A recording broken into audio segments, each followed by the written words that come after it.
Iran நடத்திய பதில் தாக்குதலின் எதிரொலியாக கத்தாரின் ராஸ் லஃபன் எரிவாயு நிலையம் கடுமையாக பாதிக்கப்பட்டுள்ளது.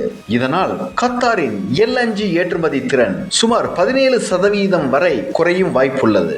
இது ஐரோப்பா, ஆசியா உள்ளிட்ட பல பகுதிகளுக்கு எரிவாயு விநியோகத்தில் பாதிப்பை ஏற்படுத்தும் அபாயம் உள்ளது. மேலும் லெபனான் மீது இஸ்ரேல் நடத்திய தாக்குதலில் மார்ச் 2 முதல் இதுவரை 1000க்கும் மேற்பட்டோர் உயிரிழந்துள்ளனர். இதில் 118 குழந்தைகளும் அடங்குவர் என லெபனான் சுகாதாரத்துறை அமைச்சகம் தெரிவித்துள்ளது.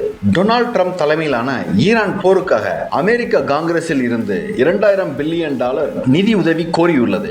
அமெரிக்க பாதுகாப்புத்துறை செயலாளர் பீட் ஹெக்ஸத் இந்த போருக்கு முடிவுக்கான காலக்கெடு எதுவும் இல்லை என்று தெரிவித்தார். அப்படி என்றால் இந்த போர் நீண்ட காலத்திற்கு தொடரும் என்று தெரிகிறது. இந்நிலையில் ஈரான் ரெட் கிரசன்ட் தகவலின்படி அமெரிக்கா மற்றும் இஸ்ரேல் தாக்குதலில் குறைந்தது 204 குழந்தைகள் இதுவரை உயிர் இழந்துள்ளனர். ஈரானில் மொத்த உயிரிழப்பு 1444 கடந்துள்ளது.